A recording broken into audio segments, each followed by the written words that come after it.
चूंकि अभी एक और बड़ी खबर आ गई है। चीफ जस्टिस की बेंच में सुनवाई शुरू हो चुकी है इस मामले की। कुछ देर पहले जो खबर हम आपको दे रहे थे कि सुप्रीम कोर्ट ने खुद इस मामले में स्वतः संज्ञान लिया है। 3 सदस्यीय बेंच बनाई गई है जिसकी अध्यक्षता खुद चीफ जस्टिस कर रहे हैं। अब वहां भी इसकी सुनवाई शुरू हो चुकी है। चीफ जस्टिस खुद मौजूद। इस मामले में सुप्रीम कोर्ट ने सुओ मोटो एक्शन लेते हुए खुद सुनवाई करने का निर्णय लिया है। दरअसल सुप्रीम कोर्ट के पास कई आवेदन पहुंचे थे, कई प्रार्थना पत्र, चिट्ठियां पहुंची थीं और इसी आधार पर अब देश की सबसे बड़ी अदालत इस मामले को सुन रही है। सुप्रीम कोर्ट ने इस मामले में खुद संज्ञान लिया है। आप देख सकते हैं, तस्वीरें भी आनी शुरू हो गई हैं जो सुनवाई चल रही है।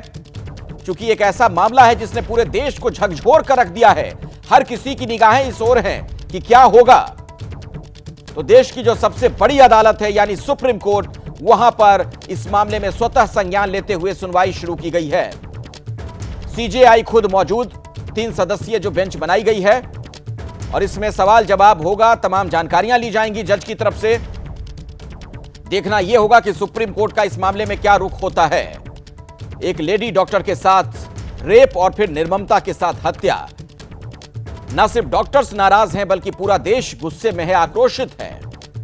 जिन डॉक्टर्स को हम धरती पर भगवान कहते हैं, आप सोचिए उनके साथ जब इस तरीके की घटना हो सकती है और अस्पताल के अंदर, तो कई सवाल खड़े होते हैं। अस्पतालों में सुरक्षा व्यवस्था को लेकर आज ही केंद्र सरकार की तरफ से भी दिशा निर्देश जारी किया गया है। इसी खबर पर कुछ और जानकारी लेते हैं हमारे सहयोगी अंकित गुप्ता से। अंकित, सुनवाई शुरू हो गई है? जी बिल्कुल, सुनवाई शुरू हो गई है। सुप्रीम कोर्ट में जो तमाम इस मामले में वकील हैं जो कि अलग अलग पक्षों को जो है रिप्रेजेंट कर रहे हैं, वो कोर्ट के सामने पेश हुए हैं और अब जो है जो सुनवाई शुरू हुई है। सुप्रीम कोर्ट की तरफ से जो पहली टिप्पणी आई है, सुप्रीम कोर्ट ने साफ तौर पर कहा कि देखिए, वैसे हमको पता है कि कोलकाता हाईकोर्ट में इस मामले की सुनवाई जो है लंबित है, चल रही है, लेकिन ये गंभीर मामला है, देश के डॉक्टरों की सुरक्षा से जुड़ा हुआ है। सुप्रीम कोर्ट की एक और महत्वपूर्ण टिप्पणी सामने आई है जिसमें सुप्रीम कोर्ट साफ तौर पर कह रहा है कि ये जिस तरीके का मामला है, इसने पूरी प्रशासनिक व्यवस्था जो डॉक्टरों की सुरक्षा को लेकर के, अस्पतालों की सुरक्षा को लेकर के, उसकी कलाई भी खोल दी है। और हमारी कोशिश ये है कि हम ये देखें कि आखिर इसको ये जो दिक्कतें हैं डॉक्टर्स की, मेडिकल फ्रेटर्निटी की, उसको कैसे दूर किया जा सकता है। कोर्ट की एक और महत्वपूर्ण टिप्पणी कि अगर महिला डॉक्टर अपने काम पे नहीं जा सकती तो फिर हम राइट टू इक्वलिटी की बात करते हैं, तो वो तो संभव ही नहीं है। यानी कि महिला डॉक्टर्स की भी उतनी महत्वपूर्ण भूमिका है जितनी कि पुरुष डॉक्टर्स की। तो ऐसे में अगर उनकी सुरक्षा नहीं है तो फिर हम राइट टू इक्वलिटी की बात कैसे करते हैं।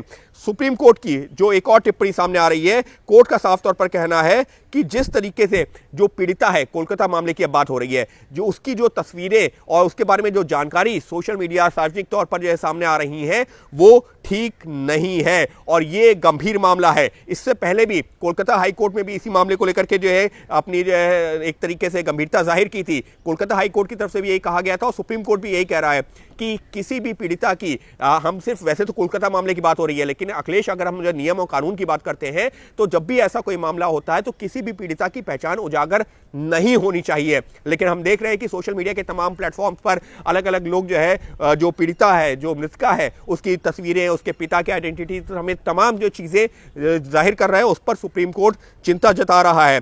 सुप्रीम कोर्ट ने साफ तौर पर कहा है कि हमारा इससे पहले का भी आदेश है कि किसी भी सूरत में जो पीड़िता है उसकी पहचान नहीं उजागर होनी चाहिए और इसके अलावा यहां पर आप ऐसा करके, यानी कि उसकी पहचान उजागर करके ना सिर्फ उसकी छवि को, उसके जो है परिवार की छवि को, बल्कि एक इस तरीके की घटनाओं को भी जो है आप ऐसे मामले में संवेदनहीनता दिखा रहे हैं। और साफ तौर पर सुप्रीम कोर्ट का कहना है कि हमको यहां पर डिग्निटी शब्द का इस्तेमाल किया है, डिग्निटी ऑफ द डॉक्टर हमको मेंटेन करना होगा। यानी सुप्रीम कोर्ट का यह कहना है कि देखिए, सुप्रीम कोर्ट ये सुनवाई तो कर रहा है कोलकाता मामले की, लेकिन किस तरीके से जो एक व्यापक पहलू है उन पर भी चर्चा कर रहा है। जी अंकित, देखिए, इस मामले में कई खामियां शुरू से ही नजर आ रही हैं और डॉक्टरों की सुरक्षा बहुत बड़ा सवाल है। देश भर में सरकारी अस्पतालों में वाकई दयनीय स्थिति है। इस बारे में थोड़ी देर पहले केंद्र सरकार की तरफ से एक निर्देश भी जारी किया गया है कि जो केंद्र सरकार के अधीन आने वाले सरकारी अस्पताल हैं, वहां पर डॉक्टरों की सुरक्षा बढ़ाई जाए। लेकिन अभी भी डॉक्टर्स नाराज हैं। आपको पता है, रेजिडेंट डॉक्टर्स पिछले काफी दिनों से हड़ताल पर हैं। इसके अलावा तमाम डॉक्टर, बाकी डॉक्टर, प्राइवेट हॉस्पिटल के डॉक्टर भी हड़ताल पर चले गए थे। क्या आज सुप्रीम कोर्ट कोई आदेश भी जारी कर सकता है सुनवाई के बाद? देखिए फिलहाल अभी आदेश का तो हम ये कहना जल्दबाजी होगी, क्योंकि लगता नहीं है, क्योंकि सुप्रीम कोर्ट के सामने मुद्दा क्या है। सुप्रीम कोर्ट भी इस बात को गंभीरता से समझ रहा है कि डॉक्टर्स अगर हड़ताल पर हैं तो क्यों हैं, सड़कों पर उतरे हैं तो क्यों हैं, और खासतौर पर जो महिला डॉक्टर्स को लेकर के सुप्रीम कोर्ट ने अपना कंसर्न पहले ही जाहिर कर दिया है। लेकिन अखिलेश जी, सबके बीच में एक बड़ी खबर आई है। बड़ी खबर यह आई है, सहयोगी निपुण सहगल के हवाले से दे रहा हूं, कि अपराध का पता चलने के बाद प्रिंसिपल ने उसे आत्महत्या बताया। ये कोर्ट ने सवाल पूछा है किससे? पश्चिम बंगाल सरकार के जो वकील हैं, कौन है? कपिल सिब्बल। उनसे सवाल पूछा है कि क्या जो प्रिंसिपल थे वहां के, उन्होंने इस घटना के बाद में इसको आत्महत्या बताया था? तो अब कपिल सिब्बल जो कि पश्चिम बंगाल सरकार के वकील हैं, उनका यह कहना है कि जी नहीं, ये गलत है। अब जो मुख्य न्यायाधीश का दूसरा सवाल, एफआईआर भी देरी से हुई। अब सिब्बल क्या कह रहे हैं कि जी नहीं, ये भी गलत है। यानी कि कोर्ट एक एक करके कई सारे सवाल पूछ रहा है। अब तीसरा सवाल सामने आ गया है, मुख्य न्यायाधीश की तरफ से पूछा गया है, क्या एफआईआर में मर्डर कहा गया है? अब वकील का जवाब सुनिए, अननेचुरल डेथ कहा गया है। यानी कि मर्डर नहीं, अननेचुरल डेथ कहा गया है। यह जवाब कौन दे रहा है? ये दे रहे हैं पश्चिम बंगाल सरकार के वकील कपिल सिब्बल। कोर्ट एक एक करके 3 सवाल पूछ चुका है, चौथा सवाल सामने आ गया है। चौथा सवाल है कि प्रिंसिपल क्या कर रहे थे, इसे आत्महत्या उन्होंने किस आधार पर कहा? अब यहां पर जवाब सामने आया है, और नहीं, ये कोर्ट का ही सवाल है, इसे आत्महत्या कहा और एफआईआर भी शाम को दर्ज करवाई। यानी कि कोर्ट भी अब प्रिंसिपल का रोल, जिसको लेकर के एबीपी न्यूज लगातार अपने दर्शकों तक जानकारी पहुंचा रहा है कि जांच एजेंसी भी प्रिंसिपल से लगातार पूछताछ कर रही है। कोलकाता हाईकोर्ट में भी ये मुद्दा उठा था, और अब सुप्रीम कोर्ट ने भी यही पूछा है कि आखिर प्रिंसिपल ने इसे आत्महत्या किस आधार पर कह दिया। अब पांचवा सवाल, यानी कि अब आप खुद समझिए कि कोर्ट सवाल पूछ रही है, जिसका जवाब कपिल सिब्बल जो कि पश्चिम बंगाल सरकार के वकील हैं उनको देना है, कि कोर्ट ने पूछा है कि भीड़ ने आकर तोड़फोड़ कर दी। 14 तारीख की रात की बात हो रही है। भीड़ ने आकर तोड़फोड़ कर दी, तो पुलिस उस दौरान क्या कर रही थी? पुलिस का क्राइम सीन की रक्षा करने का कर्तव्य है, जिस बात को एबीपी न्यूज लगातार अपने सवालों में उठा रहा था। अब वही सवाल मुख्य न्यायाधीश भी पूछ रहे हैं कि वहां पर 14 तारीख की रात में 14-15 बड़ी बात यह नजर आ रही है इस सुनवाई के दौरान, जो आप सवाल बता रहे हैं, जो वहां पर जज की तरफ से पूछा जा रहा है, ये तमाम वो बातें हैं जिसको लेकर देश भर में लोगों के मन में भी सवाल है, गुस्सा है, कि ये तो बुनियादी चीजें होनी चाहिए कि जो क्राइम सीन है, जो घटना स्थल है, मौका वारदात है, उसकी सुरक्षा होनी चाहिए, कोई साक्ष्य के साथ खिलवाड़ ना करे।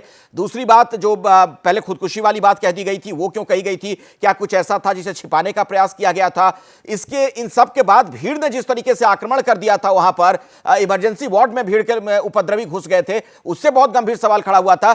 तो इन सारे सवालों के जवाब सुप्रीम कोर्ट में भी पूछे जा रहे हैं। मुझे लग रहा है कि इसका जवाब देना बड़ा मुश्किल हो जाएगा फिर पश्चिम बंगाल सरकार के लिए। तो जी, निश्चित तौर पर मुश्किल होगा। और अखिलेश, 1-2 सवाल नहीं है, आधा दर्जन सवाल। छठा सवाल सामने आ गया है। मुख्य न्यायाधीश ने क्या पूछा है कि क्या यह सच है कि प्रिंसिपल को तुरंत दूसरी जगह नौकरी दे दी गई? यह भी सच है। अब ये जवाब तो देना पड़ेगा ना पश्चिम बंगाल सरकार को कि प्रिंसिपल को एक जगह से हटा करके दूसरी जगह नौकरी दे दी गई। कोर्ट ने सवाल पूछा है। अब कोर्ट क्या कह रहा है? सीबीआई हमें स्टेटस रिपोर्ट दे, गुरुवार को सुनवाई करेंगे।